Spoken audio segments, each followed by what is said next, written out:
Muchísimas gracias, amigos televidentes, por mantener la sintonía con Matinal. Nos satisface sobremanera presentarles nuestro siguiente invitado. Se trata de Noel Ureña, quien es el presidente de la Asociación Nacional de Empresas e Industrias de Herrera, que tiene ya un ámbito nacional. Muy buenos días, ¿qué tal? Buen día para ustedes también. Gracias por invitarme y dejarme participar con ustedes en el día de hoy. Sabemos de un simposio que ustedes tienen, pero nos gustaría ver primero lo nacional, porque de ver cómo las industrias, ¿verdad?, de Herrera han podido manejarse después de esta apertura económica, si tienen algún subsidio en cuanto a algunos empleados o empresas en sentido general.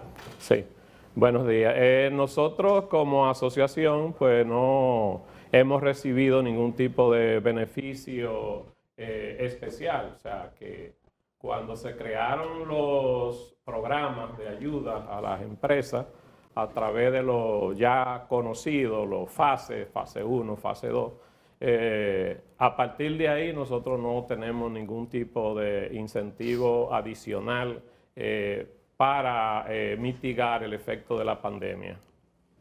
Ok. En el caso... ¿Ustedes tenían...? Sí.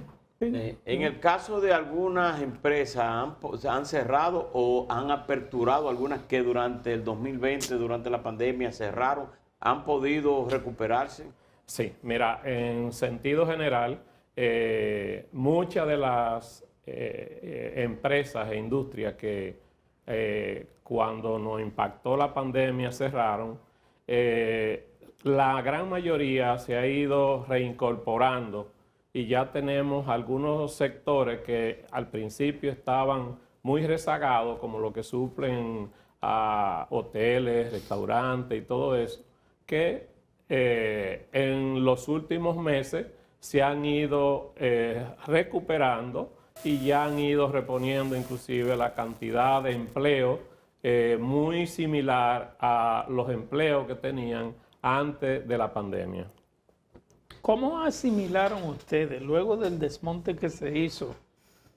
Tengo entendido que ustedes disfrutaron en gran medida la ley de incentivo industrial 299, creo que era la 299, sí, ¿verdad? Sí, la que nos creó, la que lo creó y la que creó la zona industrial de Herrera. La que creó la zona que es una pena que no se haya replicado en otras zonas del país. Sí, pero evidentemente que en el momento en que el Estado Dominicano decidió eliminar esos incentivos que estaban contenidos dentro de esa ley industrial de Herrera, ¿cuántos años duró, por ejemplo, ustedes con esos incentivos? Bueno, es un periodo de 12 años más o menos que se duró, pero la asociación de nosotros, la asociación de Herrera, siempre fue coherente en el sentido que los incentivos y los subsidios que se entreguen bajo una estructura transparente, con unos objetivos definidos y también, ¿por qué no?, con un tiempo definido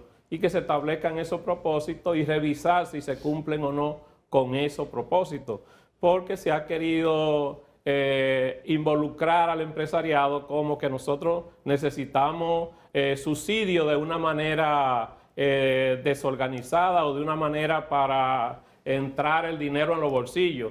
Casi todos esos subsidios que se dieron al principio cuando se inició la zona industrial de Herrera estaban orientados a maquinarias, a equipos para la industria. Recuerden que el propósito de esa ley era precisamente sustituir importaciones por la industria nacional.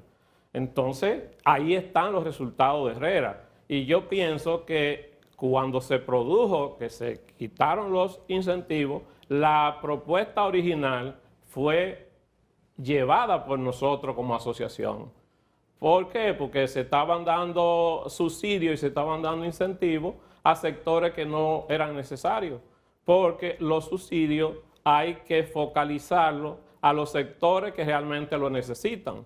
Porque, por ejemplo, una multinacional, ¿para qué le vamos a dar incentivo para que se establezca, a menos que no esté dentro de una condición especial en una región donde se requiera crear empleos.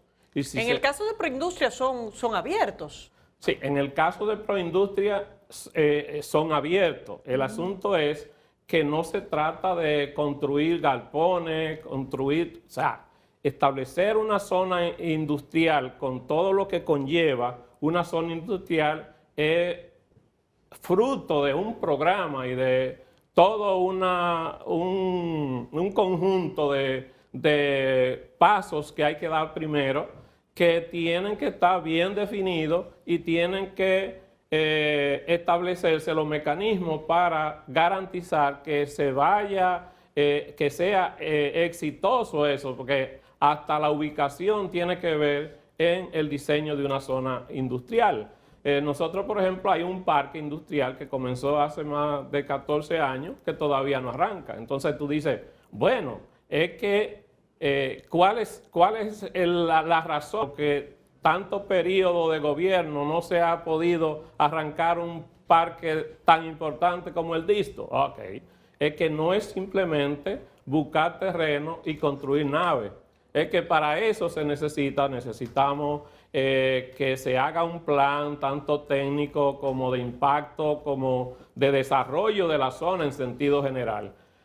Precisamente para que no ocurra lo que ocurrió en la zona industrial de Herrera, que se ha rabalizado, que se ha mezclado el negocio de la calle informal con el negocio formal, y de hecho muchos negocios formales han salido de Herrera precisamente porque le provoca un caos los informales que están a los alrededores de la zona industrial.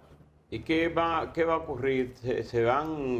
¿Van a tratar de ubicarse en lugares como, por ejemplo, en todos los alrededores de la circunvalación, como se pensaba en principio, que esas empresas grandes del sector de Herrera lo trasladarían para allá? ¿O definitivamente qué va a pasar? Ok. Ustedes saben todo que hacer una mudanza, hasta para nosotros con nuestra propia familia, cuando hablamos de hacer una mudanza, es un proceso que lleva, es un proceso que tienen que organizar cuáles son las cosas prioritarias, lo que se rompe, lo que no se rompe. Eso es lo normal que tenemos en una mudanza. Imagínense lo que implica uno mudar una industria. Entonces, el proceso industrial es diferente. ¿Cómo se hace en otros países? Bueno, se establece el lugar donde se va a desarrollar la zona industrial. Los industriales van creando nuevas estructuras para una posible mudanza, porque no es lo mismo, por ejemplo, para tú mudarte de una localidad a la otra localidad, tienes que hacer un plan que tú nunca pares la producción, porque imagínate, tú parar la producción para una mudanza es contraproducente, porque va a tener un vacío y va a tener un momento en el cual no puedes tú seguir produciendo. Y una industria es de producción continua, tú no puedes parar de una manera. ¿Ustedes estuvieron de acuerdo como empresarios de que los camiones, las patanas, no entraran a la ciudad, que fueran hacia la circunvalación? Pero hay muchas que están entrando por ahí por el kilómetro, por la Luperón, eso es patanas y patanas. Sí, no es un secreto para nadie que tenemos mucho que mejorar en el sistema de transporte dominicano. Y más en la ciudad de Santo Domingo, que es donde se genera más del 60% de todos los movimientos de la carga y, ¿por qué no?, del consumo también. Entonces, ¿qué nosotros tenemos que ir? No hacer pacho de que si hoy se transita de una manera y otro de otra, sino irnos a un plan integral de desarrollo de lo que es la organización de la circulación, el tránsito del Santo Domingo. Entonces, no es un secreto para nadie que otras ciudades en el mundo no permiten la entrada de contenedores a la ciudad en ciertos horarios. Entonces, ¿qué es lo que hay que hacer? Hay que crear centros logísticos de distribución en puntos estratégicos donde llegue toda la carga que va con contenedores y a partir de ahí, entonces, unidades más pequeñas puedan entrar productos que necesitan, que requieran transporte a la ciudad en unidades más Pero, pequeñas. señor Noel, dice el presidente de la Federación Dominicana de Transporte Dominicano, Fenatrado, que a un transportista de un tráiler de eso le cuesta 500 pesos transitar por el centro de la ciudad de Santo Domingo, dígase Malecón, zona colonial, etcétera, etcétera, y le cuesta 3.500 pesos pasar por la avenida de Circunvalación. Evidentemente que cuando se habla de un flete, de un camión de eso, el costo del flete está incluido el peaje que puedan pagar. Entonces yo pregunto, ¿es que acaso a los empresarios no les interesa tampoco colaborar aplicando o pagando el peaje y tengan que obligar al gobierno a que una avenida que le costó tanto dinero a este país, también, además de hacerle la avenida, también tengan que exonerarle del pago del peaje? Sí, ¿tú sabes qué es lo que pasa con eso?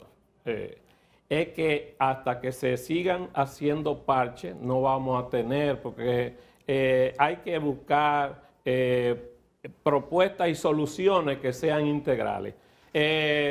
A la ligera se puede decir que es más económico transitar por dentro de la ciudad, pero si tú a eso le sumas, a ese viaje, le sumas el costo del combustible que se gasta en esos tapones, el tiempo jamás va a ser más costoso que pagar un peaje en la ¿Y por qué los circunvalación. empresarios quieren que le exoneren entonces el pago? Bueno, desde la asociación nuestra no hemos pedido que se exoneren los pagos de los peajes. Nosotros sí lo que estamos de acuerdo es que se revisen las tarifas, que no sean tarifas con una diferencia tan grande entre un vehículo de carga y un vehículo comercial. Pero es que local. eso no lo pagan Pero ustedes, eso eso lo siempre- paga el flete.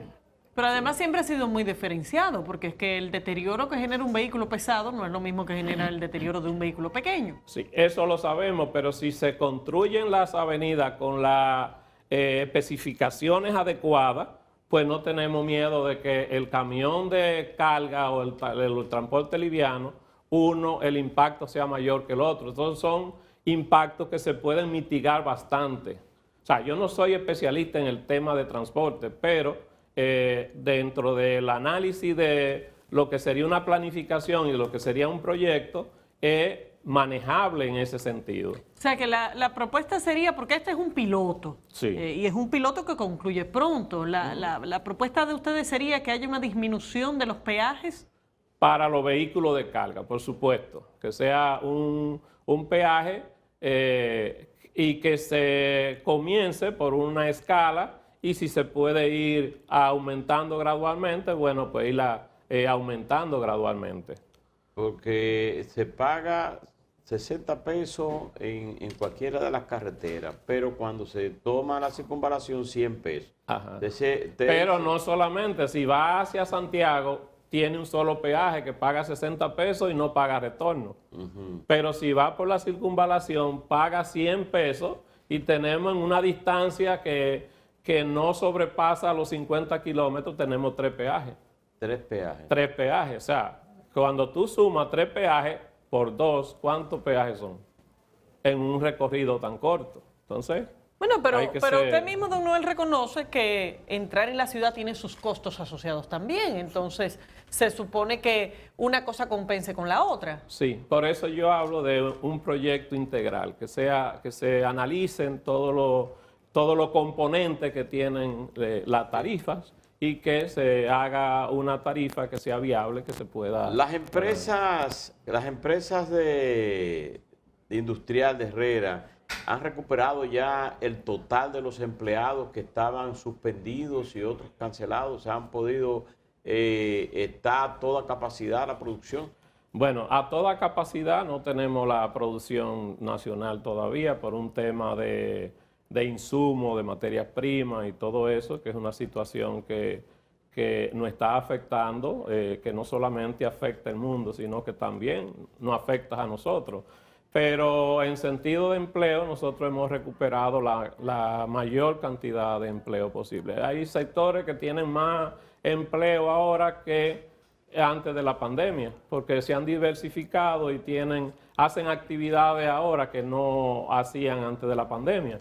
Precisamente por eso es que nosotros hemos organizado el simposio para analizar cuál ha sido el impacto de la pandemia en el país y ver desde esa perspectiva nosotros analizar cuáles fueron los sectores en los cuales nos afianzamos para poder salir de la crisis y, por ejemplo, sectores como es el de las telecomunicaciones que hicieron posible de que nosotros en algunos sectores pudiéramos seguir trabajando desde la casa fácilmente y crearon esa infraestructura, igual que el sector bancario que hizo posible que nosotros estuviéramos en el banco sin tener que ir a las oficinas del banco. Este simposio, ¿cuándo se va a realizar? ¿Quiénes participarán? ¿Cuántos días estarán ustedes en ese simposio? Ese simposio es el 11 de noviembre a las 11 de la mañana en el Hotel Sheraton.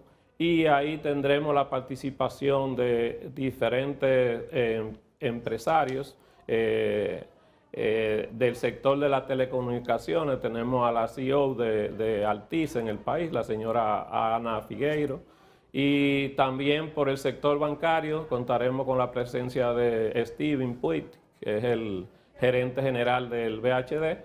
Y por la parte del sector empresarial, como bloque de empresas, como grupo empresarial, tendremos la participación del señor Manuel Corripio Alonso. ¿Estará el presidente de la República? No hemos invitado al presidente de la República. ¿Cuál es en este momento el volumen y la cantidad de empleados que así, a grosso modo, manejan ustedes? Nosotros, la participación de nosotros en lo que es el empleo nacional, estábamos de 5 a 6%. En la actualidad yo creo que representamos como un 7% de los empleos formales que hay en la República Dominicana y vamos a seguir creciendo en ese sentido por el hecho de que estamos buscando empresas a nivel nacional, porque anteriormente éramos un grupo más pequeño. ¿Ese volumen de producción que ustedes tienen se utiliza tanto en exportación como en el uso interno? Sí, tenemos ya una gran cantidad de empresas que no solamente producen para el mercado local, sino que también producen para el mercado de exportaciones. Tenemos sectores que son tradicionalmente exportadores y tenemos otros sectores que se han ido ¿Tienen alguna involucrando. visión ustedes o alguna perspectiva o algún proyecto o alguna propuesta con relación a las próximas discusiones que se van a dar con respecto a la revisión del DR-CAFTA que se avecina en el 2022? Sí, nosotros tenemos ya inclusive propuestas para eso y estamos esperando que eso se convoque. Nosotros, por ejemplo, en el DR-CAFTA hay que revisar algunas partidas arancelarias en los cuales, por ejemplo, tiene paridad, o sea, 0 arancel, un producto terminado y hay materia prima que tienen impuestos. Entonces eso hay que revisarlo, aprovechar cuando se revise el tratado para que todo sea más lógico y más transparente, por el hecho de que lo que es materia prima, que se va a utilizar para transformación de productos, no puede pagar impuestos cuando producto terminado, es una distorsión, no paguen impuestos. Bueno, ¿Qué oportunidades hay de mejorar esos aspectos, tomando en cuenta de que ya son acuerdos cerrados? Sí, es bueno cuando los acuerdos tienen esa salida, esa brecha de que tienen un tiempo para ser revisados y ahí lo que se coge son las experiencias hasta la fecha, ver si hay oportunidades de mejora. Y siempre hay oportunidades de mejora, a menos que no se trate de acuerdos que estén blindados y que tengan o una periodicidad muy larga o no tengan una fecha determinada para revisión. ¿Cómo le afectaría a ustedes lo que está haciendo el Senado de la República, que está promoviendo una ley para la eliminación de las exenciones y que primero el presidente dejó sin efecto la reforma fiscal, pero ellos insisten de eliminar las excepciones. ¿Qué le parece? Bueno, es que nosotros no podemos decir que las exenciones son malas, igual que los incentivos no son malos. Depende con el propósito que se establezcan, los objetivos que se fijen en ellos y los resultados de cada quien, porque si a mí me dan un tipo de incentivo y me lo dan por golpe y por raso de una manera a mi libre albedrío, entonces bienvenidos sean. Ahora, si a mí me dan unos incentivos y me comprometen a mí a hacer una serie de actividades y si no lo hago lo pierdo o si no hay resultado me lo quitan, bueno, eso es otra cosa. Las empresas, ¿cómo reciben esas exenciones? Bueno, hay diferentes exenciones, lo pueden dar en combustible, lo pueden dar que no pagan impuestos a combustible, lo pueden dar en material o materia prima, importación de algunos equipos que no pagan impuestos, pero eso no debe ser para un sector en determinado, eso debe de hacerse con los sectores que realmente lo ameriten. Y desde ANEI nosotros lo hemos estado planteando todo el tiempo, de que nosotros creemos en los incentivos, porque es la mejor manera que hay, que existe en el mundo para contrarrestar la informalidad. Porque si yo estoy informal y me va bien informal, si no hay una motivación, ¿cómo me voy a formalizar? Ahora, si a mí me hacen un plan y me dicen, bueno, si te formalizas, tú no vas a hacer esto, no vas a pagar esto por 2 años, o sea, porque no debe ser abierto. El grueso de las empresas e industrias de ustedes descansa o ha descansado fundamentalmente en los últimos años en inversión extranjera o en inversión local. No, es que fíjate que la zona industrial de Herrera nace como emprendurismo de sí, o sea, en virtud de la ley que se creó. Siempre ha sido una empresa que busca la inversión nacional y siempre nos hemos caracterizado por eso. No quiere decir que no aparezcan empresas que tengan capital extranjero, claro, pero en su gran mayoría son empresas de capital dominicano y que nos hemos ido adecuando en términos de calidad y de productos para que cada vez los productos de nosotros sean más competitivos. Pero ahí falta el apoyo siempre del Estado, del gobierno, que tiene que propiciar un ambiente en lo cual los empresarios podamos hacer negocios para poderle retribuir con los impuestos para que él invierta, pero que invierta de una manera eficiente en los sectores que lo requieren. Por ejemplo, el sector salud, que es bien importante, el sector educación, que hay que invertir en ello. ¿Por qué? Porque, por ejemplo, nosotros necesitamos tener un país educado para poder mejorar, pero también necesitamos salud, porque sin salud no hay nada. Entonces, todo eso va a ir desmontando inclusive una presión en los colaboradores de nosotros y en nosotros mismos, que somos demandantes de bienes y servicios. Por ejemplo, si tú puedes ir a un hospital y el hospital te brinda el mismo servicio que brinda una clínica, pues amén, tú vas a ir al hospital. Igual que si tus hijos pueden ir a un colegio público y la educación sea similar a un colegio privado, pues amén, todo eso suma. Como suma el transporte, porque por ejemplo el tema del transporte en la ciudad de Santo Domingo, además de ser caótico, también es costoso, porque le cuesta a nuestros colaboradores, nos cuesta mucho dinero a cambio de poca seguridad. Entonces todo eso, el gobierno, el Estado, es que tiene que ir cambiando ese tema, invertir en esos sectores que son los sectores que realmente van a impactar al desarrollo del país. Nosotros tenemos que ponernos de acuerdo para ir desarrollando nuestro país. Es un trabajo en conjunto de todos. Gracias. Muchas gracias por haber estado con nosotros. Despedimos a Noel Ureña, presidente de la Asociación Nacional de Empresas e Industrias de Herrera, y muchos éxitos en este simposio que esperemos que llegue a conclusiones interesantes. Muchas gracias. Señores, hasta aquí la entrega del día de hoy. Gracias por haber estado con nosotros. Nos vemos mañana.